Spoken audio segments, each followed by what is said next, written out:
I paid $128,000 for my older sister's wedding, and she said do not come to the rehearsal dinner.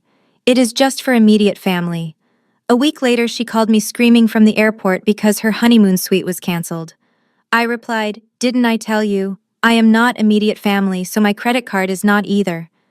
My name is Jordan, and at 33 years old, I make my living predicting disasters. As a risk management consultant for venture capital firms in San Francisco, I can spot a bad investment from a mile away.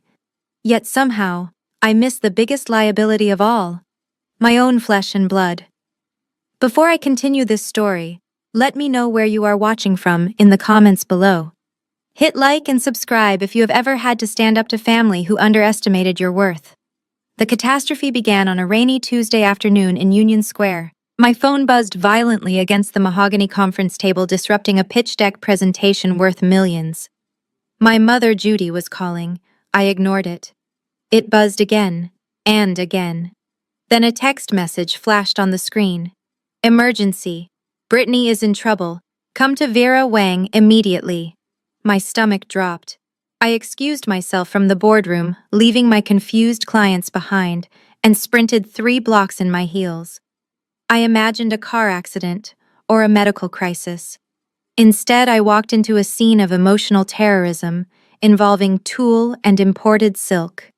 My sister Brittany stood on the velvet pedestal in a $12,000 mermaid silhouette gown, looking like a deranged princess.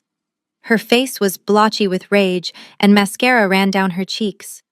My father Warren stood by the polished glass counter holding his credit card like a useless piece of plastic while his hand trembled. The sales associate looked terrified, clutching the card reader to her chest. "It was declined," Brittany shrieked. Her voice cracked the sophisticated silence of the luxury boutique. She pointed a manicured finger at the trembling girl. "You are doing it wrong. Swipe it again. Do you know who I am? I have 40,000 followers on Instagram. I will ruin this shop. I will sue you for emotional distress. This is my moment and you are ruining it." My mother spotted me at the door and rushed over, her eyes wide, not with relief, but with demand. "Thank God you are here, Jordan. Handle this. Your sister is under so much stress. She needs this dress. It is her vision."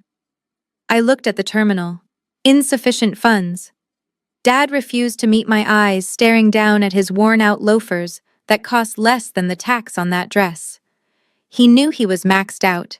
He knew he had no business being in the store. But nobody said no to Brittany. She was the golden child, the influencer, the one who needed to be protected from reality. "Jordan, fix it!" Brittany wailed, stomping her foot like a toddler. "Dante loves this dress. I cannot get married in anything else. Do you want me to be humiliated?" I took a deep breath, inhaling the scent of expensive perfume and desperation. I pulled out my Platinum American Express card. The heavy metal clinked against the glass counter, cutting through the tension. "Put it on this," I said quietly. The sales associate looked at me with pity as she processed the transaction. That beep of approval was the sound of the trap snapping shut. I just did not know it yet. The silence that followed the approval beep was heavy. I waited for a thank you. I waited for my father to squeeze my shoulder, or for my mother to ask if I could afford this sudden $12,000 expense. Instead, the atmosphere in the room simply shifted from panic to entitlement. Brittany wiped her tears instantly, as if a director had yelled cut. She spun around in the mirror, admiring the silk layers that I had just purchased. "God, Dante, look at me," she squealed. "I look like royalty." I turned to look at Dante. My future brother-in-law was leaning against the wall in a slim-fit suit that probably cost more than my first car. He had not moved a muscle when the card was declined. He had not offered to split the cost or call his own bank. He just stood there scrolling on his phone until the crisis was averted. Now he pocketed his device and flashed a winning smile. "You look incredible, babe," he said, smooth as oil. Then he looked at me and winked. "Nice save, Jordan. You really came through for the team." The team. As if we were partners. As if he was not just a spectator watching me bleed money. I felt a cold knot tighten in my stomach. My mother was already bustling around gathering Brittany's street clothes. "See, I told you not to worry," Judy said, patting Brittany's arm. Jordan always has a backup plan. She is the sensible one. The sensible. Sensible. That was their code word for profitable. That was their nice way of saying I was the family bank account, while Brittany was the family investment. The sales associate cleared her throat softly. She held out the receipt and the pen with a trembling hand. She did not look at my father. She looked straight at me. "I need a signature here, ma'am," she whispered. Her eyes said run. Her eyes said they do not deserve you. I took the pen and signed my name with a sharp, deliberate stroke. Then I did something that would change the course of everything. When the girl handed me the customer copy, Brittany reached out her hand. "I will take that for the wedding scrapbook," Brittany said, snapping her fingers. "I need it for the memories." I pulled my hand back. "No," I said calmly. My voice sounded foreign in the quiet shop. "I paid for it. I keep the receipt. It is for my taxes." Brittany frowned, her hand hovering in empty air. "You are so transactional, Jordan. It is a wedding dress, not a business expense. Can you not just be a sister for once instead of an accountant?" I folded the long slip of paper carefully and placed it deep inside my structured leather tote. It was not just a piece of paper. It was proof. It was leverage. I did not know yet that this receipt would be the first piece of evidence in a file that would grow thick enough to bury them all. I looked at my family. My father was staring at the floor. My mother was fussing over the veil. Dante was checking his watch. None of them saw me. They only saw the transaction. "Let's go," I said, buttoning my coat. "I have to get back to work. Someone has to pay for all this." As we walked out onto the drizzly San Francisco street, Dante clapped a hand on my shoulder. "Hey, do not stress J Money. We are going to celebrate tonight. Mom is making pot roast. We need to talk numbers. You are going to love the venue we found." I shrugged his hand off. "I am not J Money," I said. "I am the maid of honor. Start treating me like one." He just laughed. Same thing he said. Same thing. The smell of pot roast was heavy in the air when we sat down at the dining room table. It was the same scratched oak table where I used to do my calculus homework while Brittany practiced her cheerleading routines. The dynamic had not changed in 20 years. Brittany sat at the head of the table next to Dante while I was squeezed between my father and a pile of unpaid utility bills he had left on the sideboard. Before anyone could take a single bite of the overcooked meat, Brittany slammed a 3-inch binder onto the table. It was white leather with gold lettering that screamed Brittany's fairy tale. She opened the binder to a centerfold picture of a vineyard at sunset. "We are doing Napa," she announced, her eyes gleaming with manic excitement. "Not just any winery, but the Chateau Montelena. I want a 3-day event. Welcome drinks on Friday, the ceremony on Saturday, and a recovery brunch on Sunday." She flipped the page to a budget spreadsheet. The bottom line was circled in thick red marker. $150,000. The room went silent. You could hear the old refrigerator humming in the kitchen like a ticking time bomb. My father choked on his water. "Honey," he started, his voice weak and trembling. "We talked about a backyard reception. We have the mortgage and the roof is leaking in the garage. My retirement fund took a hit last quarter." Mom nodded vigorously, cutting her meat with aggressive force. "We just do not have that kind of liquidity right now, Brittany. We want you to be happy, but we are on a fixed income. You know how tight things are." Brittany's face crumpled. The tears were instant, a weapon she had perfected since kindergarten. "So I just do not get a wedding, is that it? I have to get married in a backyard like some hillbilly while my friends are renting castles in Italy. This is unfair." She looked at Dante for support, but he was busy examining his fingernails as if the solution was written on his cuticles. Then the inevitable happened. 3 pairs of eyes turned toward me, the silence stretched heavy and expectant. "Jordan," my mother said softly, her tone dripping with manipulation. "You just got that big bonus, did you not? You always talk about how well your investments are doing. This is your sister's one special day. Family helps family." My father cleared his throat, avoiding my gaze. "It would be a loan, of course," he lied. "We would all pitch in eventually." I looked at the spreadsheet. It was not a request, it was a shakedown. I looked at Brittany, who had stopped crying and was watching me with the precision of a hawk waiting for its prey to surrender. They did not want a sister, they wanted a venture capitalist. And like any good investor, I knew I needed to control the terms before I opened the checkbook. I stared at the red circle on the spreadsheet. $150,000. That was not a budget. It was a ransom demand. I closed the binder with a sharp snap that echoed in the silent dining room. Number 1, I said firmly. Absolutely not. I am not spending the equivalent of a medical school tuition on a 3-day drunk fest in Napa. The reaction was immediate and theatrical. Brittany let out a choked sob, burying her face in her hands. My mother stood up, her chair scraping violently against the floor. How can you be so cold, Jordan? Have you forgotten what your sister went through last year? She pointed a trembling finger at me. She lost her baby Jordan. She has been in a dark place for months. This wedding is the only thing keeping her going. And you want to take that away too. I bit the inside of my cheek until I tasted metallic blood. The miscarriage. The tragedy that happened suspiciously close to the dates of a canceled girls' trip to Cabo. I had seen the credit card statements from that week, featuring tequila shots and spa treatments, but I could not say a word. Not without looking like a monster. My mother knew exactly which button to press to disable my logic center. She weaponized tragedy to justify luxury. My father suddenly groaned, clutching his chest with a grimace that looked practiced. "Warren!" Judy shrieked, rushing to his side.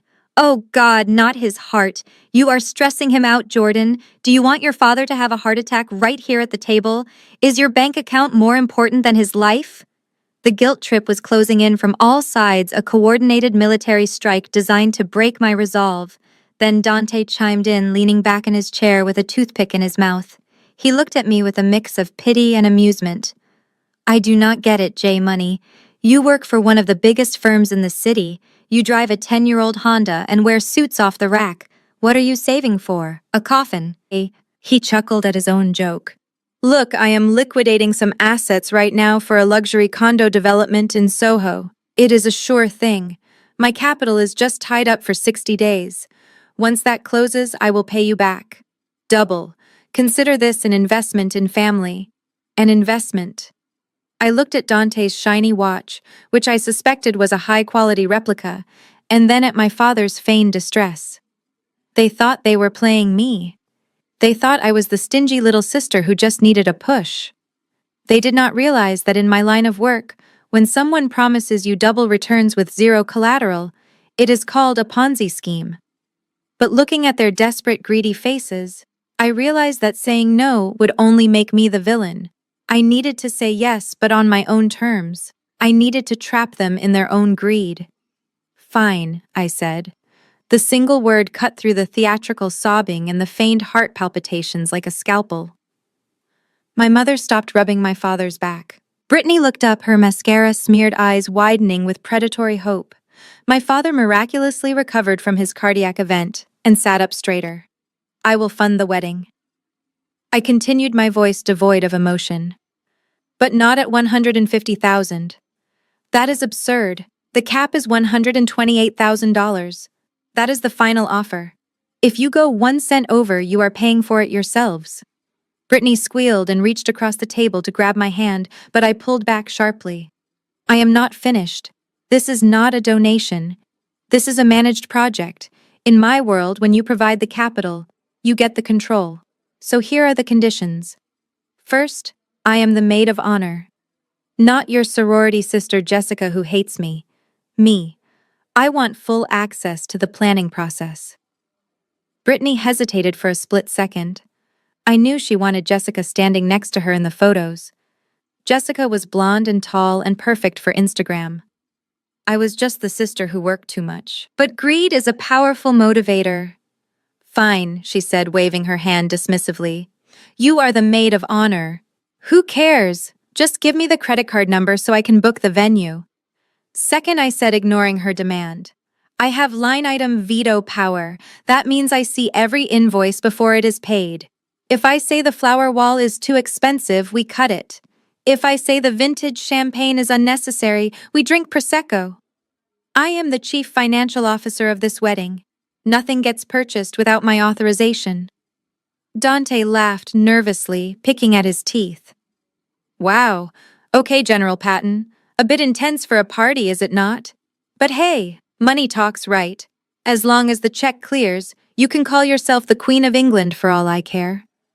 I did not smile. I reached into my leather tote bag and pulled out a yellow legal pad and a fountain pen. I pushed aside the plate of cold pot roast and began to write. The scratching of the nib against the paper was the only sound in the room. My family watched me with a mixture of confusion and impatience. They wanted the money, but they hated the process. I drafted a document I titled the Family Event Sponsorship Agreement. I kept the language simple on the surface. I wrote down the sum. I wrote down my role as maid of honor. But then I added the clauses that mattered.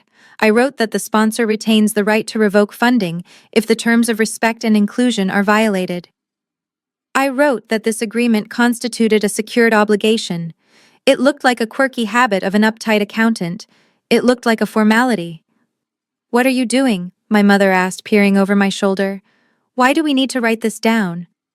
"We are family Jordan. We do not need contracts. In business, we always have contracts," I said, not looking up. "It protects everyone. It ensures we are all on the same page. Unless you plan on breaking your word, you have nothing to worry about, right?"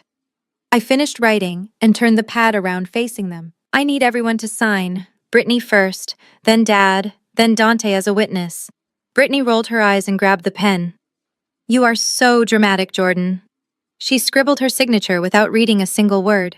She did not see the trap. She only saw the dollar signs. My father signed next, his hand shaking slightly, not from age, but from the relief of escaping his own financial responsibility. Finally, Dante signed, adding a flourish to his name. They thought they had just won the lottery. They had no idea they had just signed a confession. The yellow legal pad slid across the scratched oak table like a declaration of war disguised as a peace treaty. To the three people sitting opposite me, it looked like a quirky list of rules from an overbearing sister who needed to feel in control. To me, it was a legally binding promissory note drafted with the same precision I used for multi-million-dollar mergers. Brittany grabbed the Mont Blanc pen from my hand, her long acrylic nails clicking sharply against the barrel. "You are so extra, Jordan," she sighed, rolling her eyes so hard I thought they might get stuck. She did not read a single line. She did not ask why the word sponsorship was defined in strict legal terms, or why the repayment clauses were highlighted. She just scribbled her signature, adding a little heart over the I in Brittany. To her, this was just an autograph session for a fan who happened to be paying her bills. Dad was next. The relief on his face was pathetic. He was not looking at the clauses about financial liability or the stipulations regarding the code of conduct. He was looking at the number written at the top of the page. $128,000. That was the price of his freedom. He signed his name with a shaky hand, grateful that he could keep his meager retirement fund intact while I drained my hard-earned savings. Mom followed suit, beaming at us like we were toddlers sharing a toy in a sandbox. "See," she chirped, handing the pen back to me. "That was not so hard, was it? We are a team. Family supports family." She signed her name right next to Dad's, unknowingly sealing their fate. Then came the masterstroke. I looked at Dante, who was busy checking his reflection in the back of a spoon. "I need a witness," I said, keeping my voice flat and casual, "to make it official." Dante chuckled, shaking his head. "You really need to relax, J Money. You are way too uptight for a wedding." He took the pen and leaned over the table, invading my personal space with the smell of expensive cologne. He glanced at the document, but his ego would not let him actually read it. He thought he was the smartest person in the room. He thought he was hustling me. He signed his name with a flamboyant flourish that took up 2 lines. "Witnessed and approved," he announced, winking at Brittany. I picked up the pad and blew gently on the wet ink. My heart was hammering against my ribs, not from fear, but from the cold rush of adrenaline. They had missed it. All of them. Buried in paragraph 4, section B was the secured loan provision. It stated clearly that this funding was conditional based on the respectful treatment of the financier. It stated that any violation of the donor's status would trigger an immediate reclassification of funds from a gift to a callable demand loan. And the best part was the collateral. My parents had just pledged the equity of their home as security. Dante had just witnessed his own financial funeral.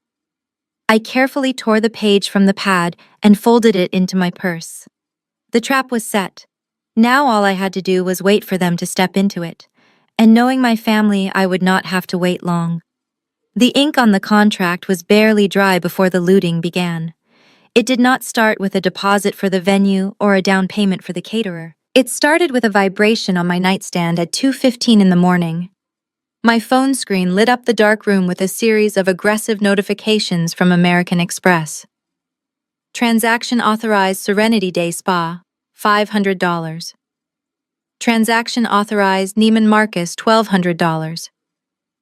Transaction authorized the Rotunda at Neiman Marcus, $800. I sat up in bed rubbing my eyes. My sister was not booking a venue, she was shopping. I dialed Brittany's number immediately. She answered on the third ring, and I could hear the background noise of what sounded like a club or a very late after-party. "What is it, Jordan?" She slurred slightly. "It is the middle of the night. Why are you stalking me?" I kept my voice calm but firm. "Brittany, I am looking at the alerts. You just spent $2,000 in 10 minutes. Louboutins are not a wedding expense. And $800 for tea. Who drinks $800 worth of tea?" Brittany let out a dramatic sigh that crackled through the speaker. "Oh my God, you are suffocating me. The shoes are for the rehearsal dinner, obviously. I have to break them in. And the tea is a bridal party strategy meeting with the bridesmaids tomorrow. We need to discuss logistics in an inspiring environment." I looked at the empty side of my bed. I was the maid of honor. I was the one paying for the logistics. Yet somehow, I had not been invited to this strategy meeting. "You did not invite me," I said. Brittany laughed, and it was a cruel sound. "Well, obviously. You are the money guy, Jordan. You are not really part of the Vibe Squad. Jessica and the other girls are helping me with the aesthetic. You would just sit there crunching numbers and ruining the mood. Besides, it is called bridal image costs. You do not understand because you have never been a bride. Just pay the bill and stop micromanaging my happiness." The line went dead. She had hung up on me. I sat there in the silence of my apartment, staring at the glowing screen of my laptop. Any rational person would have called the fraud department right then and there. Any normal sister would have canceled the card. But I was done being a normal sister. I was now a forensic accountant building a case. I did not cancel the card.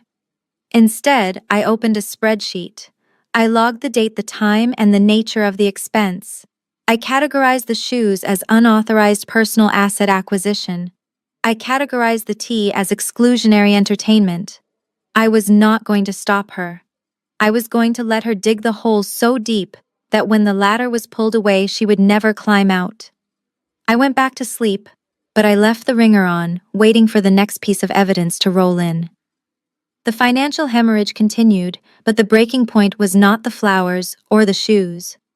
It was a notification from American Express that hit my phone at 10 in the morning on a Tuesday. The merchant name was Exotic Velocity Rentals. The amount was $9,000. I stared at the screen. $9,000 for transportation. I assumed Brittany had booked a fleet of vintage Rolls-Royces to transport the entire guest list from the hotel to the vineyard. It was extravagant, but at least it was for the guests. I was wrong. I logged into the rental agency's portal using the transaction ID. It was not a fleet. It was a single vehicle. A lime green Lamborghini Huracan Spider. Rental period 3 days. Driver name Dante Williams. My blood ran cold. He had not rented a shuttle bus for his elderly relatives. He had rented a supercar for himself to drive to his own wedding. I immediately opened Instagram. I did not even have to search. It was the first thing on my feed. There was Dante wearing sunglasses that cost more than my first car, leaning against the neon green hood of the Lamborghini. He was parked in front of a luxury condo building that I knew for a fact he did not live in. The caption read, "Hustle hard, play hard. My wedding toy. Big moves only. Hashtag self-made. Hashtag CEO life." I felt a laugh bubble up in my chest, but it was not a happy laugh. It was the hysterical laughter of someone watching a train wreck in slow motion. Self-made. The only thing self-made about Dante was the delusion he lived in. He was using my hard-earned money, the money I made analyzing risk and mitigating disaster, to cosplay as a millionaire. He was building a brand on my credit limit. I scrolled through the comments. His friends were hyping him up. King Moves, one wrote. Bro is cashing out, said another. Even my mother had commented with 3 fire emojis and a heart. She knew he was broke. She knew I was paying for everything. Yet there she was, fueling the lie. They were all complicit in this charade. They were constructing a facade of wealth and success using the bricks I had paid for, and they did not care if I was crushed when it eventually collapsed. I took a screenshot of the post. Then I took a screenshot of the comments. I added them to the digital folder labeled Evidence, which was growing larger by the hour. I could have called the rental company right then. I could have reported the card stolen. I could have had the car repossessed while he was sitting in it. But that would have been too easy. That would have been a quick sting. I wanted a slow burn. I wanted him to drive that car to the vineyard. I wanted him to feel like a king. Because the higher he climbed, the harder the fall would be. And I was going to be the one to push him. I drove straight to my parents' house. The lime green Lamborghini was parked in the driveway, taking up 2 spots. It looked ridiculous sitting next to my father's rusted sedan and the peeling paint of the garage door. It was a neon sign screaming fraud. I did not knock. I walked straight into the kitchen where Dante was holding court with my parents, eating a bagel like he owned the place. I slammed the printed screenshot of his Instagram post onto the table. "Return it," I said. My voice was low and shaking with suppressed rage. "Take it back to the rental agency today. This is not a wedding expense. This is a $3,000 a day ego trip." Dante did not even flinch. He chewed his bagel slowly, looking at the paper and then up at me. "It is non-refundable J money. Besides, I need it for the convoy. The groom cannot show up in an Uber. It is about branding. My clients will be there. I need to project success." "You are projecting bankruptcy," I snapped. "You are spending money you do not have to impress people who do not care. I am not paying for this, Dante. I am deducting $9,000 from the catering budget, effective immediately." Dante stood up. He was tall and used his height to intimidate people, but I held my ground. "You know what your problem is, Jordan. You are bitter. You are a sad, lonely spinster who cannot stand seeing other people happy. You are jealous because the only thing keeping you warm at night is your bank balance, while your sister has real love. You are trying to sabotage us because you know you will never have this." The room went deadly silent. I looked at Brittany, expecting her to defend me. She just looked down at her phone, checking her notifications. Then I looked at my mother. Surely she would tell him that he could not speak to her daughter that way. Surely she would draw the line. Mom sighed and shook her head, looking at me with disappointment. "Jordan, stop being so difficult." She walked over and put a hand on Dante's arm, soothing him. "He is a man, Jordan. He has pride. He needs to save face in front of his business partners. You are emasculating him over a few $1,000s. You are making your sister look bad. Just let him keep the car. Why do you have to be so controlling?" I felt something snap inside me. It was the last tether of familial loyalty breaking under the weight of their disrespect. They did not see me as a person. They saw me as a resource to be exploited and silenced. Dante had just violated Clause 4 of the agreement I had written. He had insulted the sponsor. My mother had just ratified it. "Okay," I said. My voice was eerily calm. "Keep the car. Project your success." I picked up the screenshot and put it back in my bag. I did not fight. I did not scream. I simply mentally moved the check mark on my mental spreadsheet from warning to penalty. They thought they had won. They thought I had backed down because I was weak. They did not realize that by keeping the car, they had just activated the immediate repayment clause of the loan. I walked out of the house past the neon green car and got into my Honda. The countdown had officially begun. 2 weeks before the wedding, I received an automated alert from the airline. "Your group booking for 6 passengers to Las Vegas has been confirmed." I stared at the email. 6 passengers. Brittany, Jessica, and the 4 other bridesmaids. My name was not on the list. I had authorized the transaction weeks ago under the budget line item labeled Bridal Party Travel, assuming foolishly that as the maid of honor, I was actually part of the bridal party. I did not call Brittany this time. I simply sent a text. Just saw the flight confirmation. Did you forget to add my ticket? The typing indicator pulsed on my screen for 5 long minutes. She was crafting the perfect excuse. Finally, the response arrived. Hey, Jordan. So the girls and I talked, and we think it is better if this trip is just for the core squad. You know you get uncomfortable in clubs, and we do not want you to feel awkward. Plus, someone needs to stay here and handle the final vendor deposits. You are so good at that. Good at. We will FaceTime you, core squad. I had paid for the flights. I had paid for the penthouse suite at the Cosmopolitan. I had even authorized the prepaid bottle service at the nightclub. But I was not core squad. I was the logistics manager. I was the wallet. You bring the vibe down, she had told me once when I refused to buy a third round of shots at a family dinner. Now my absence was the prerequisite for their fun. That weekend I sat in my quiet apartment with a glass of water and watched my bank account bleed in real time alongside their Instagram stories. There was Brittany wearing a bride-to-be sash I had paid for dancing on a table. There was Jessica holding a bottle of Grey Goose that cost $600 charged to my card screaming "Thank you, Jordan" into the camera with a sarcastic sneer. They were mocking me, they were drinking my money, laughing at my expense, and broadcasting it to the world. I zoomed in on one specific photo. Brittany was wearing a new designer bikini. I checked my transaction log. Resort shop $450. Unauthorized. I did not get angry. I did not cry. I simply opened my master spreadsheet. I created a new tab labeled Las Vegas Exclusion. I listed every expense from the flights to the alcohol to the bikini. Then I cross-referenced it with Clause 7 of our contract, which stated, sponsorship includes mandatory inclusion in all funded events. By excluding me, they had not just hurt my feelings. They had committed a material breach of contract. I liked the photo. I even commented, looks expensive. Have fun, Brittany replied with a heart emoji, thinking she had gotten away with it. She did not know that every swipe of that card was tightening the noose around her financial neck. Enjoy the champagne, sister. It is going to be the most expensive hangover of your life. The sunlight over the Napa Valley vineyards was golden and perfect, but inside the private tasting room, the air was thick with tension. We were seated at a long, rustic table set with crystal glasses and fine china. The executive chef had just presented the options for the reception dinner. On the left was a locally sourced herb-roasted chicken with truffles priced at a reasonable $70 per person. On the right was the lobster thermidor with caviar foam priced at $250 per head. Brittany did not even look at the chicken. She pointed a manicured finger at the lobster.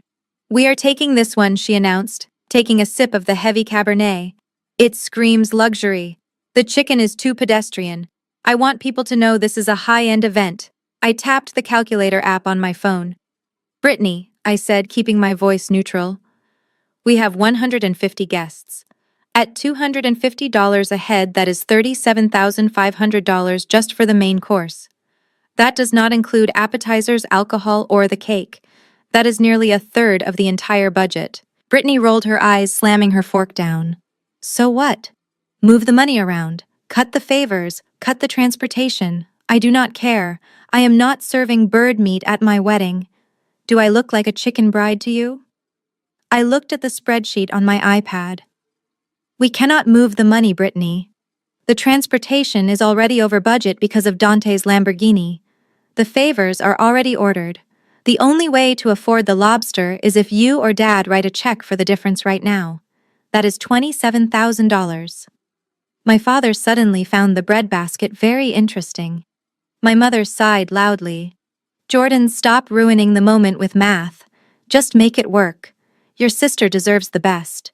You earn so much money, surely you can cover the difference as a wedding gift.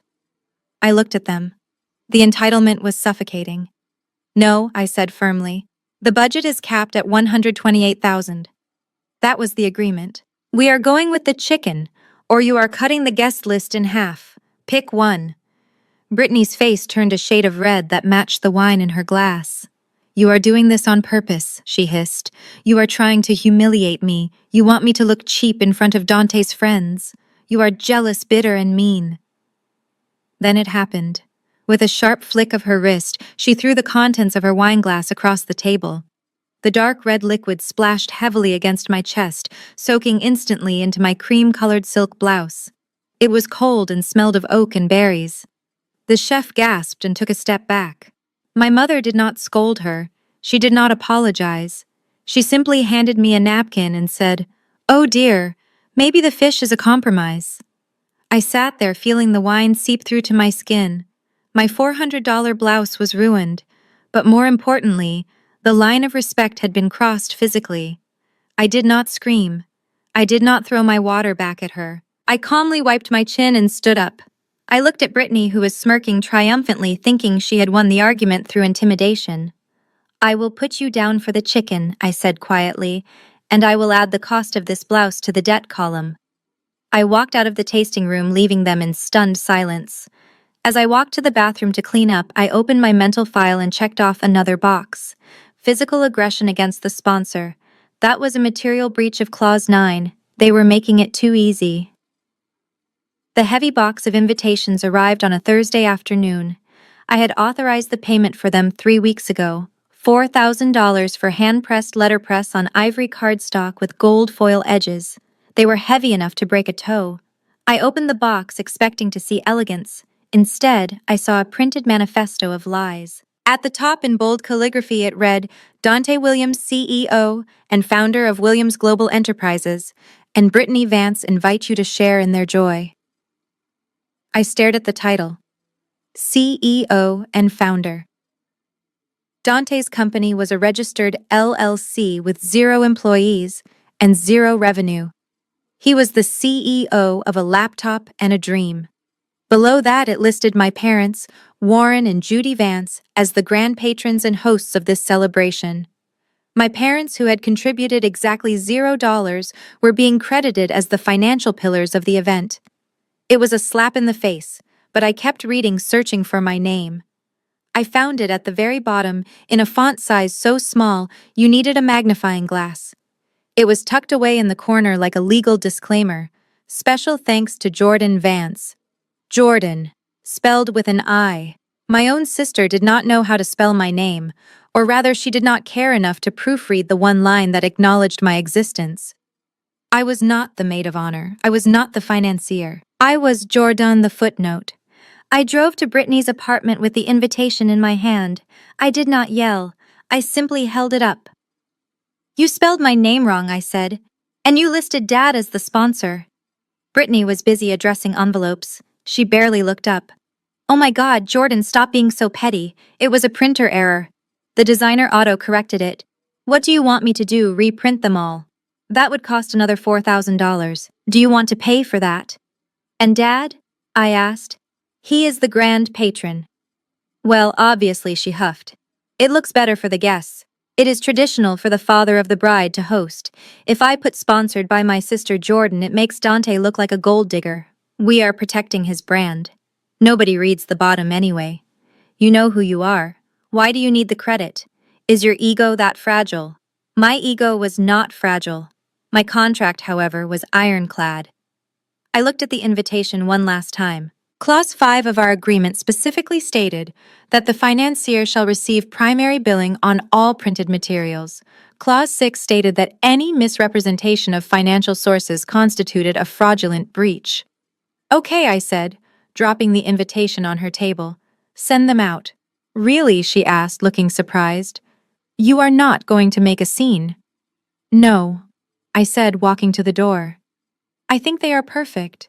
They tell the truth about exactly who you are." I walked out, leaving her to lick the envelopes that would seal her doom. I had just added another strike to the list. 3 strikes, and you are out. They were currently at 2.5. The San Francisco skyline looked different from the 42nd floor of the Transamerica Pyramid. Up here, the air was thin and expensive. Down there, my family was drowning in debt and delusion. I sat across from James, my attorney who specialized in contract law and asset forfeiture. On the polished glass desk between us lay the yellow legal pad sheet now protected inside a plastic evidence sleeve. James adjusted his glasses and read the document for the third time. A slow professional smile spread across his face. It was the kind of smile a shark gives before it bites. "This is diabolical, Jordan," he said, looking up at me. "It is handwritten, which usually makes things messy, but the language you used is surprisingly precise. You defined the sponsorship clearly. You defined the collateral explicitly, and you have 3 signatures including a witness who is also a beneficiary." He tapped his finger on paragraph 4. "But this is the kill switch. Clause 4, Section B, the respect and inclusion provision." I leaned forward. "Is it enforceable?" I asked. That was the only question that mattered. James nodded. "Absolutely. You framed the funding not as a gift, but as a conditional grant subject to behavioral stipulations. If they violate these terms specifically by excluding you from events or disparaging your contribution, the grant automatically converts into a demand note. Immediate repayment in full plus interest, calculated from the date of the first transaction. And since your parents pledged their primary residence as security, you can technically foreclose on them if they default." He handed the document back to me like it was a loaded weapon. "The question is not if you can do it. The question is when. You have documented the exclusions from the bachelor party. You have documented the verbal abuse. You have the receipts for the unauthorized spending. You could pull the trigger right now." I looked at the document. I could end it today. I could send the process server to the rehearsal dinner and watch the chaos unfold. But that felt too merciful. I wanted them to feel safe. I wanted them to think they had gotten away with it. I wanted Dante to drive that Lamborghini all the way to the edge of the cliff before I pushed him off. "Not yet," I said, sliding the paper back into my bag. "The rehearsal dinner is tomorrow night.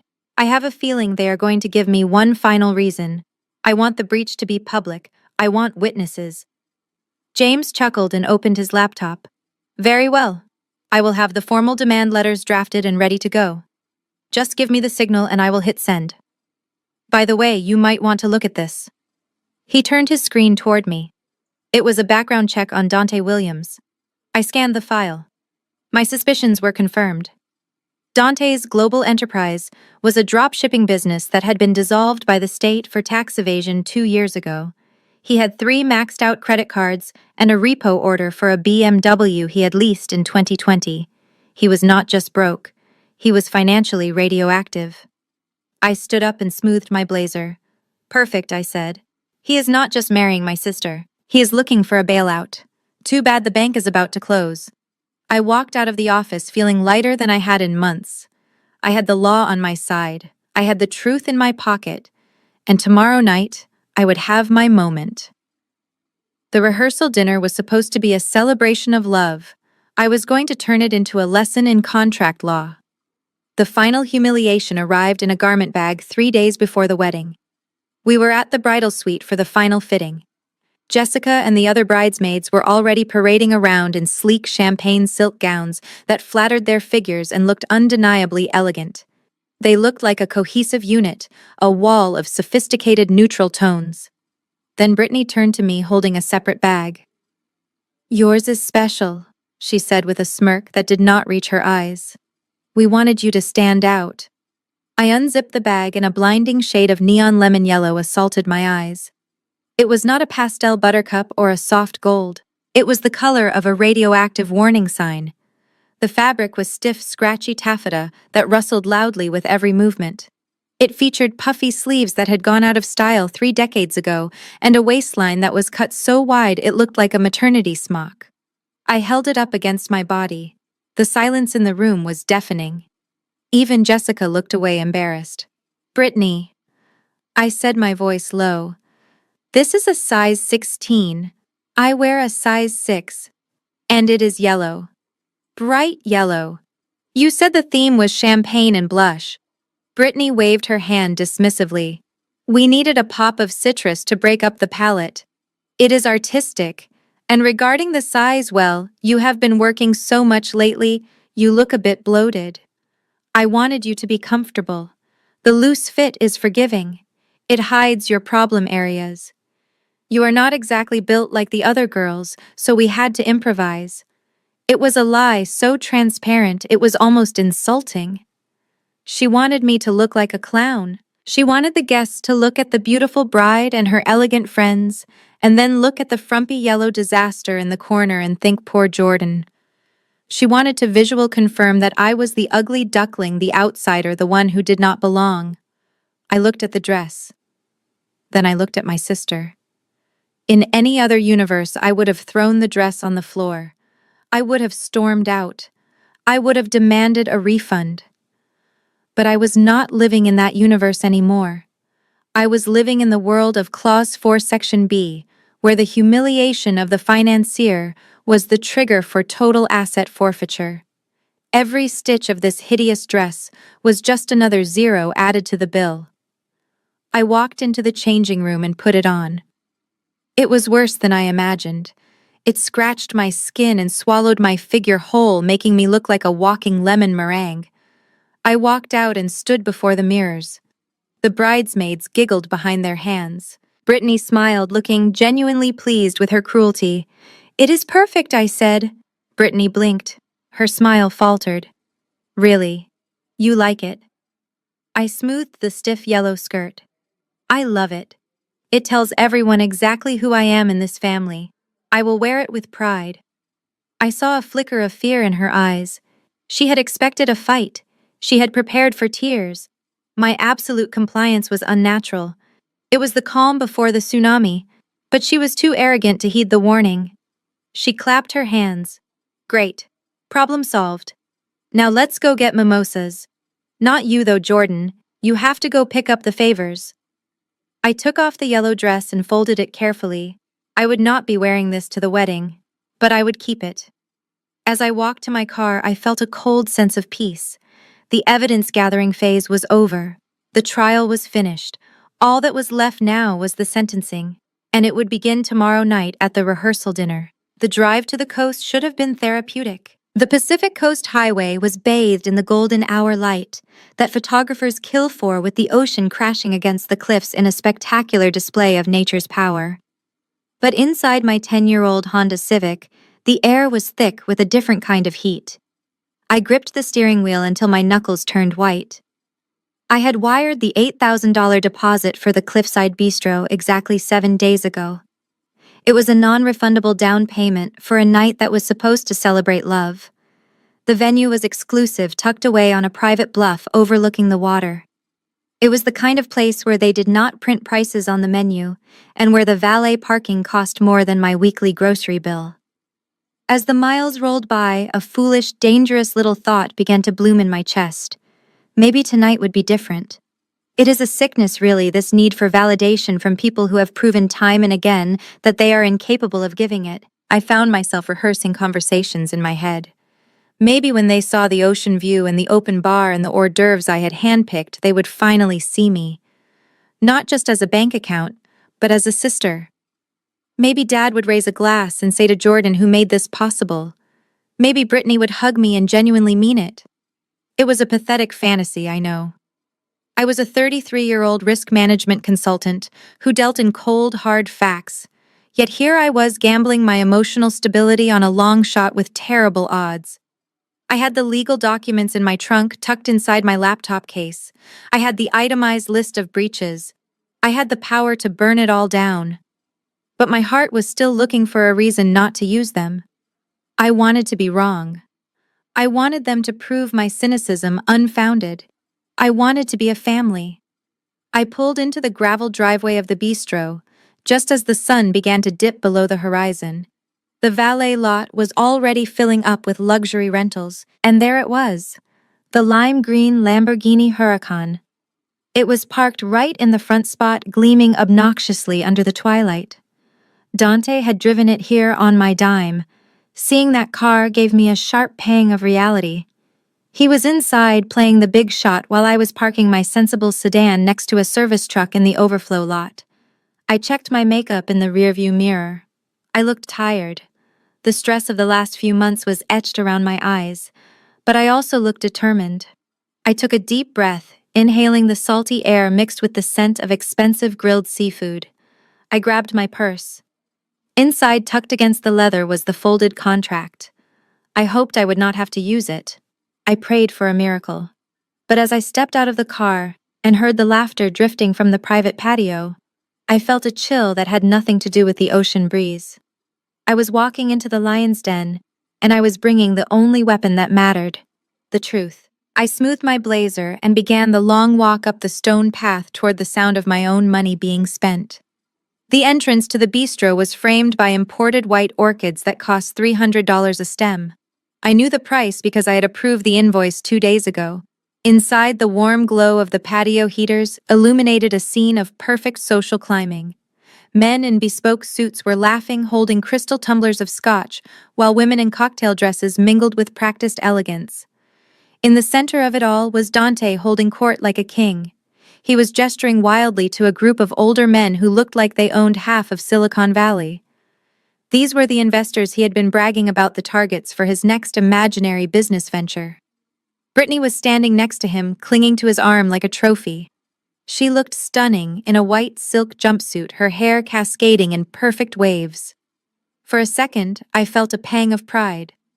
I had helped create this. I had paid for the venue, the flowers, the open bar that was currently fueling Dante's charisma. I adjusted my blazer and stepped onto the terracotta tiles, ready to join the celebration I had bankrolled. Brittany saw me first. Her smile vanished instantly, replaced by a look of sheer panic. It was the look of a stage manager realizing a stray dog was about to wander onto the set of a live broadcast.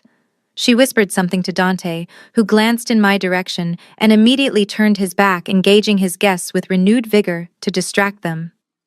Brittany unhooked her arm and rushed toward me. She did not walk with the open arms of a sister greeting family. She walked with the urgency of a bouncer intercepting a threat. She stopped me 3 feet from the entrance, physically blocking my path to the party. Her perfume was overwhelming, a floral scent that masked the smell of betrayal. "Jordan," she hissed, her voice pitched low so the guests would not hear. "What are you doing here?" I stopped, stunned. The question was so absurd I almost laughed. "What am I doing here?" I repeated loud enough for the valet to hear. "I am here for the rehearsal dinner. I am the maid of honor. I paid the deposit for this place last week." I took a step forward, but she did not move. She planted her feet firmly on the stone path, her eyes darting nervously back to Dante and his potential investors. "You cannot go in there," she said, her voice trembling with a mix of anger and desperation. "Look at you. You are wearing your work clothes. You look stressed. Dante has extremely important partners in there. These are heavy hitters, Jordan. We need to project a certain lifestyle, a certain vibe of effortless success. You are just heavy. You will bring the mood down with your talk about budgets and schedules." I stared at her. I was heavy. My money was light enough to lift them out of poverty, but my presence was too heavy for their fantasy. "So I am not invited?" I asked, my voice deadly calm. "To the dinner I bought." Brittany sighed, looking at me like I was a slow child. "Do not make this about money, Jordan. You always make it about money. It is about the aesthetic. This is a networking opportunity for Dante. Just go home. Order a pizza. We will see you at the wedding tomorrow. Just please do not embarrass us tonight. Go." She made a shooing motion with her hand as if dismissing a beggar. That was the moment. The final tumblers of the lock clicked into place. I looked at her one last time, memorizing the cruelty in her eyes. I did not argue. I did not push past her. I simply nodded. "Okay," I said. "I will go." "Wait," I said, my hand resting on the cold stone of the archway, preventing her from closing the conversation. "I just want to clarify something. You are saying I cannot enter because of the vibe, but I am your sister. I am the maid of honor. I literally wrote the check for the deposit that secured this room." Brittany sighed, checking her reflection in the glass door of the restaurant, ensuring her hair was perfect before turning back to me with a look of supreme annoyance. "Look, Jordan, do not make this difficult.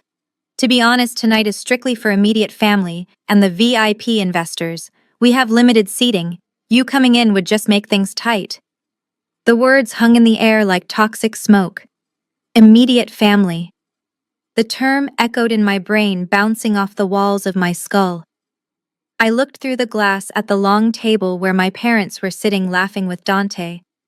I looked at Brittany standing in front of me, blocking my access to the people who raised me. Immediate family. I repeated, my voice trembling slightly, not from sadness, but from the sheer shock of the audacity. Brittany, I am your biological sister. We grew up in the same house. We share the same DNA. I have been cleaning up your messes for 30 years. How am I not immediate family? Brittany inspected her manicure board. Well, technically yes, but socially you are kind of distinct. You live your own life. You are independent. Plus, with the seating chart, we really needed to prioritize Dante as business partners. If you squeeze in, it will look crowded. You would just be taking up space that could be used for someone who can actually help Dante with his future. I felt the blood drain from my face. I paid for the space, I said, the words coming out colder than I intended. I paid for the table you are saving for a stranger. I paid for the wine you are drinking. I paid for the shrimp cocktail Dad is eating right now. I am not taking up space, Brittany. I bought the building. Brittany rolled her eyes. There you go again. Money, money, money. That is why you are not immediate family, Jordan. You treat relationships like transactions. Real family supports each other without keeping score. You are just the bank. And banks do not get invited to dinner parties. They just process the checks. She stepped closer, her voice dropping to a whisper. Just go, please. Do not ruin this for me. If you really love me, you will disappear. I looked at her. Really looked at her. For the first time, I did not see my little sister. I saw a stranger. A stranger who had just violated the most critical clause of my contract. Clause 4, Section B. The donor shall not be excluded from events funded by the donation. Okay, I said softly. I understand. I am not immediate family. I am just the bank. Exactly. She smiled, relieved. Thank you for understanding. See you tomorrow. She turned and walked back into the party, the glass door closing behind her with a soft click. I stood alone in the dark, the sound of jazz music muffled by the glass. I was not immediate family. Fine. If I was just the bank, then it was time to operate like one. And what do banks do when a client defaults on a loan and insults the institution? They foreclose. I turned around and walked to my car. The tears were gone, replaced by the cold, hard clarity of a ledger that needed to be balanced. I looked past Brittany's retreating figure to the head of the long banquet table where my father Warren sat. He was laughing at something one of the investors said, holding a glass of the 25-year-old scotch I had specially ordered. He looked the part of the wealthy patriarch perfectly. His suit was tailored, his hair was groomed, and his smile was broad. But it was all a costume I had paid for. I locked eyes with him through the heavy glass pane. For a second time stood still. I pleaded with him silently. I begged him to be the father who used to carry me on his shoulders. I begged him to stand up and ask where his eldest daughter was. I saw the recognition in his eyes. He saw me standing in the cold. He saw his daughter being treated like a stray dog outside the venue she had secured. And then he made his choice. He looked away. He suddenly found his silk tie incredibly fascinating, adjusting the knot with trembling fingers. He picked up his menu and buried his face in it, pretending I did not exist. He was not the grand patron. He was a grand coward. He chose the illusion of wealth over the reality of his own child. He chose the lie because the lie tasted like expensive scotch, while the truth tasted like shame. The glass door slid open just a crack. My mother squeezed through, closing it quickly behind her to keep the warm air inside. She did not hug me. She did not look happy to see me. She looked at me with the same expression she used when the dog had an accident on the white carpet. A mixture of annoyance and embarrassment. She gripped my arm, her fingers digging into the fabric of my blazer. Go home, Jordan, she whispered, her voice a harsh hiss. Do not make a scene, not tonight. But Mom. I started, my voice cracking. I paid for this dinner. I paid for the shrimp Dad is eating. I am your daughter. Or, she cut me off instantly. Stop it. Just stop it. You are obsessing over money again. It is ugly. Look at you. You are upset. You will ruin the energy. Just go home and sleep it off. Come to the wedding tomorrow. We will save a seat for you at the back. She paused, looking over her shoulder to make sure no one was watching us. And Jordan, one more thing. When you arrive tomorrow, do not use the main entrance. The videographer is going to be setting up the arrival shots for the bridal party and the VIPs. We want the entrance to look clean. Just come in through the side door. The one by the kitchen. It is easier that way. The side door. The kitchen entrance. That was my place. I was not the guest of honor. I was not the beloved daughter. I was the help. I was the utility company that kept the lights on so they could shine. My mother patted my arm one last time, a gesture that felt more like a dismissal than comfort. Be a good sister, she said. Do it for the family. Then she slipped back inside and turned her back on me to join the party. I stood there for a moment watching them through the glass. My father was eating. My sister was laughing. My mother was smiling. They were feasting on my generosity while banishing me to the alley. I turned around and walked to my car. I did not cry. Crying implies hope. And I had none left. I only had a plan. I had almost reached the gravel parking lot when the heavy oak door creaked open behind me. I did not need to turn around to know who it was. The scent of excessive cologne and arrogance drifted on the breeze. It was Dante. He was not coming to apologize. He was not coming to offer me a seat. He was coming to make sure the nuisance was truly gone, to ensure his perfect evening would not be tarnished by my lingering presence. Yo, Jordan. He called out, his voice slurring slightly from the scotch I had paid for. Do not be like that. You know how it is. Business is business. I stopped. My hand hovered over the door handle of my Civic. I took a deep breath. In the past, this was the moment I would have cried. I would have screamed. I would have listed all the sacrifices I made, all the checks I wrote, all the times I saved them. I would have begged for a scrap of gratitude. But standing there in the cool night air, something fundamental shifted inside me. The part of me that craved their love died, and in its place, something cold and sharp was born. I turned slowly to face him. He was leaning against the stone archway, swirling his drink, a smug grin plastered on his face. He expected a fight. He expected me to be the hysterical, emotional sister-in-law he could mock later with his buddies. He wanted a reaction he could use to paint me as the villain. I did not give him one. Instead, I smiled. It was not a smile of forgiveness. It was not a smile of surrender. It was the smile of a predator who has just realized the cage door is open. It was the smile of a risk manager who has just calculated that the opponent has zero leverage and does not even know it. I saw Dante's grin falter.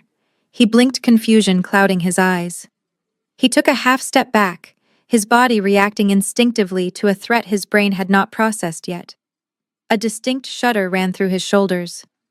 Fine, I said, my voice steady and light, almost cheerful. You are right, Dante. Business is business. I took a step closer, just enough to see the fear flicker in his pupils. Enjoy the dinner. Seriously. Order the most expensive thing on the menu. Drink the vintage wine. Savor every single bite. He frowned, unsure how to handle my sudden compliance. Yeah, sure, we will. Good, I continued, my smile widening until it felt sharp enough to cut glass. And Dante, make sure you keep the receipt. The receipt? He asked, his brow furrowing. Why? You paid for it. Just keep it, I said softly. For your records. You are going to need it. I did not wait for his response. I turned back to my car, opened the door, and slid into the driver's seat. As I started the engine, I saw him still standing there in the rearview mirror, holding his glass, looking small and confused against the backdrop of the expensive venue. He looked like a man who had just heard the distant rumble of thunder, but could not see the storm. I put the car in gear and drove away. I did not speed. I drove with the precise, lawful caution of someone who knows that from this moment on, everything must be done by the book. The time for emotion was over. It was time for execution. I sat in the driver's seat of my 10-year-old Honda and locked the doors.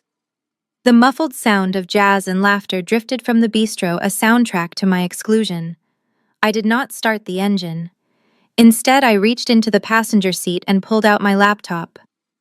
The aluminum felt cold under my fingers, a stark contrast to the burning humiliation in my chest. I opened the lid and the blue light of the screen illuminated the dark interior of the car, like a command center. I logged into the master wedding portal, the digital hub I had built to manage every penny of their dream. The dashboard showed a sea of green checkmarks next to paid in full, florist, caterer, band, honeymoon, my money sitting in their accounts fueling their fantasy. I cracked my knuckles and opened a new email draft. The recipient was Sarah, the lead planner. Subject line, urgent payment cancellation and service adjustment. I typed with the speed and precision of a pianist playing a requiem. Dear Sarah, per the terms of the financial agreement between myself and the couple, funding is hereby withdrawn effective immediately due to a breach of contract. Please halt all pending vendor payments and initiate refund protocols for any refundable deposits. I am no longer the financier of this event. Then came the satisfying part. I navigated to the banking tab. I saw the pending transfer for the honeymoon suite in Bora Bora, $25,000 scheduled to clear at midnight. I hovered my cursor over the cancel transfer button. Brittany had said I was not immediate family. She was right. Family pays for honeymoons, strangers do not. I clicked. The status bar spun for a second, then turned from green to red. Transaction canceled. I moved to the band. Canceled. I moved to the florist. Dispute filed. One by one, I dismantled their fairy tale. It took me exactly 4 minutes to undo months of planning. When I finally closed the laptop, the silence in the car did not feel lonely anymore. It felt powerful. I started the engine. The dashboard clock read 8:05 p.m. By tomorrow morning, the check would bounce and reality would crash the wedding. Back in my apartment, the silence was not empty. It was filled with the electric hum of justice being served through fiber optic cables. I poured myself a glass of Pinot Noir. It was a $20 bottle, not the $300 vintage my father was currently swilling at the bistro, but it tasted infinitely sweeter because I had paid for it without coercion. I propped my phone against the wine bottle and watched the live feed of my own exclusion. Brittany was posting stories like she was royalty. There was a slow-motion video of her clinking crystal glasses with Dante captioned, "Family is everything," followed by a white heart emoji. There was a photo of my mother laughing with her head thrown back, holding a skewer of the grilled prawns I had selected. They looked radiant. They looked relieved. They thought the problem had driven away in a Honda Civic. They did not realize the problem was currently logging into the administrative backend of their entire existence. I shifted my gaze to my laptop screen. The email I had sent to Sarah, the wedding planner, had triggered an automated cascade. The subject line, payment dispute and fraudulent misrepresentation, was a nuclear option in the vendor world. I refreshed the banking portal. The status of the $25,000 charge for the Bora Bora honeymoon suite blinked once and changed from pending to refund requested. It was a beautiful sight. I watched the numbers dance. The $5,000 deposit for the string quartet. Refund requested. The $8,000 for the vintage floral arch. Refund requested. I had flagged them all under the code "Services not rendered to financier." It was a technicality, but a valid one. I was the client on record. If the client is banned from the event, then the service is not being rendered to the client. My phone buzzed with a new notification. Dante had just posted a photo of the lime green Lamborghini with the caption, "Haters gonna hate. We stay winning." I took a sip of wine and navigated to the car rental agency website. I found the active rental agreement. I clicked on the button labeled, "Report Unauthorized Driver." Since the rental was in my name and Dante was the one driving, it was technically a violation of the insurance policy. I clicked Submit. By tomorrow morning, that car would be reported as stolen if he tried to start it. I felt a strange sense of calm. There was no anger left. Anger is hot and messy. This was cold and precise. It was accounting. I watched the total balance of my credit card drop as the provisional credits began to appear. $128,000 was slowly flowing back to me, draining out of their fantasy, like water from a cracked bathtub. I closed the laptop and finished my wine. They were currently toasting to their future, but they were drinking on a tab that had just been closed. I went to bed and slept the deep, dreamless sleep of a woman who has balanced the ledger. The storm was not coming from the ocean, it was coming from the cloud. The sun rose over Napa Valley with a cruel, brilliant clarity illuminating the vineyards in gold. I woke up at 7 a.m., made a cup of coffee and sat on my balcony. My phone was on Do Not Disturb, but I didn't need notifications to know exactly what was happening 10 miles away. I had designed the disaster myself, and the first domino was scheduled to fall the moment my sister walked into the grand ballroom. At 9 a.m., Brittany pushed open the double oak doors of the venue ready for her first look photos. She had spent months bragging about the floral design. We had ordered 3,000 stems of white Phalaenopsis orchids imported from Thailand designed to cascade from the ceiling in ethereal waterfalls. I had signed the $12,000 invoice for them myself. It was supposed to look like heaven. Instead, it looked like the clearance aisle of a craft store in 1995. The room was not filled with the fresh, intoxicating scent of living flowers. It smelled faintly of dust and attic storage. The magnificent arches were wrapped in stiff, shiny plastic ivy that reflected the light in the most unflattering way possible. The cascading orchids were gone. In their place were bunches of synthetic daisies and stiff polyester roses, the kind with fraying edges and neon green plastic leaves. Some of them were visibly dusty, having been pulled out of the venue's emergency storage unit just hours before. Brittany stood frozen in the center of the room, her hand clutching her chest. She walked up to the main archway and touched a rose. It felt like a shower curtain. She pulled her hand back as if burned. "Sarah," she screamed, her voice cracking. "Sarah, get out here, Sarah." The wedding planner emerged from the shadows. She was not smiling. She was holding a clipboard against her chest like a shield. She looked tired. Dealing with a defunded wedding overnight takes a toll. "What is this?" Brittany shrieked, gesturing wildly at the plastic monstrosity. "Is this a joke? Where are my orchids? Where are the flowers Jordan paid for?" Sarah adjusted her glasses and consulted her clipboard. "There was a significant adjustment to the budget last night, Brittany. The card holder initiated a chargeback and canceled all future authorizations. The orchid vendor required full payment upon delivery this morning.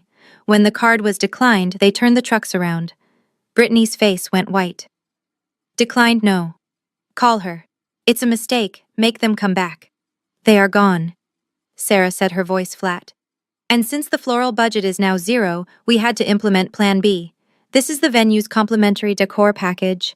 We use it for last-minute bookings or financial emergencies." Brittany grabbed a plastic fern and ripped it off the arch, hurling it across the room. "I cannot get married in a plastic forest. It looks cheap. It looks like a high school prom." "Fix it." "I can't fix it," Sarah replied, stepping back to avoid the flying synthetic foliage. "Unless you have $12,000 in cash right now to pay a local florist to scavenge whatever they have in stock, this is it. This is your wedding, Brittany." Brittany sank to the floor, surrounded by the indestructible, soulless plastic flowers. She didn't have the money. She realized for the first time that her dream wedding wasn't built on love. It was built on my credit limit, and the limit had just been reached. The auditory assault began exactly at noon. I had originally contracted the San Francisco Jazz Collective to play during the cocktail hour. It was supposed to be a sophisticated backdrop of saxophones and upright bass, creating an atmosphere of timeless elegance fitting for a vineyard estate. But since their check had bounced at 9 a.m., they had packed up their instruments and left without playing a single note. In their place stood a 19-year-old college student named Kyle, who Sarah the planner had found on Craigslist an hour ago. He was wearing a hoodie and had set up a single cracked speaker that emitted a high-pitched screech of feedback every 30 seconds. Instead of Sinatra or Bublé, he was blasting a distorted bass-heavy remix of club anthems that rattled the cheap plastic flowers and made conversation impossible. The elderly guests looked terrified, clutching their pearls as the bass dropped with the subtlety of a car crash. Then there was the alcohol situation. This was the blow that truly hurt. Brittany had insisted on free-flowing Dom Perignon for the toasts and a top-shelf open bar for the reception. She wanted the guests to feel like they were at a royal gala. I had authorized $10,000 for the liquor alone. But when the distributor payment failed, they took the crates of vintage champagne back to the truck. Sarah had to make an emergency run to the local discount supermarket with $500 of petty cash. The result was a bar stocked entirely with boxed wine and generic vodka that smelled like rubbing alcohol. I watched from the perimeter as the bartender tried to discreetly pour a blush rosé from a cardboard box into the glass while hiding the packaging under the table. It was a futile effort. The distinct glug-glug sound of wine leaving a plastic bladder echoed in the silent pauses between the terrible music. The wine was not the pale gold of expensive champagne. It was a neon pink color that looked radioactive. One of Dante's high-net-worth investors took a sip of the warm, sugary liquid and grimaced as if he had just swallowed vinegar. He set the glass down on a high-top table and did not touch it again. Brittany was frantically running between guests, trying to distract them with her manic energy, but the smell of cheap Chardonnay was in the air and it smelled like failure. She grabbed a glass of what looked like sparkling cider trying to propose a toast, but the DJ interrupted her with an air horn sound effect. The veneer of wealth she had tried so hard to polish was peeling away layer by layer, exposing the cheap plywood reality underneath. And the best part was that she could not even complain because deep down she knew exactly who had bought the wine. She had bought it with her arrogance. The party had turned from a coronation into a frat house basement, and we had not even reached the main course yet. The collapse of Dante's reputation began with a single sip of Chardonnay. At the VIP table seated closest to the dance floor, the three angel investors he had spent months courting lifted their glasses for a toast. These were men who owned vineyards in Bordeaux and cellars in Tuscany. They knew what luxury tasted like, and they knew exactly what it did not taste like. Mr. Sterling, the venture capitalist who Dante had pinned his entire future on, took a long, expectant swallow. His reaction was visceral. He did not spit it out, but his face contorted into a grimace of pure culinary offense. He set the glass down with a heavy thud and wiped his mouth with a napkin, looking at the liquid as if it were poison. "This tastes like battery acid," Sterling announced, his voice carrying over the lull in the terrible music. "I thought you said we were drinking the 1996 vintage." This came from a box Dante. I saw the bartender pouring it. Dante turned a shade of pale that clashed with his spray tan. He laughed nervously, a high-pitched sound that reeked of panic. He reached for his phone, his fingers fumbling over the screen. "Excuse me, gentlemen. There must be a mix-up with the catering staff. Let me just call the coordinator." I watched the call come through on my phone as I sat in my car 3 blocks away waiting for my cue. His name flashed on the screen. Dante Williams. I did not decline it. I did not answer it. I had already activated the block feature. To him, it would just be a ceaseless silence followed by a generic operator message. Back in the ballroom, Dante stared at his phone in disbelief. He tried again, and again. Sweat began to bead on his forehead, trickling down his temple. He realized in that moment that the lifeline he had abused for so long had finally been severed. He looked back at the investors, who were now checking their watches and whispering among themselves. He needed a lie. He needed a story that would preserve his image as a wealthy CEO while explaining why he was serving vinegar at his own wedding. He put on his best salesman smile, the one he used to sell non-existent condos to retirees. "Gentlemen, I apologize. It seems there has been a security protocol triggered at the bank. You know how it is when you move large sums of liquid capital. My fraud protection algorithm is too sensitive sometimes. It flagged the champagne delivery as suspicious and froze the transaction. It is a headache really having this much security. I will have my assistant sort it out on Monday." Sterling did not look impressed. He looked at the plastic flowers. He looked at the sweating groom. He looked at the boxed wine. "It is not about the bank, Dante," he said, cold and sharp. "It is about competence. If you cannot manage a wedding dinner, how do you expect to manage a multi-million-dollar portfolio?" Dante scrambled. "No, listen, it is not me. It is my fiancé's sister. She was supposed to handle the logistics.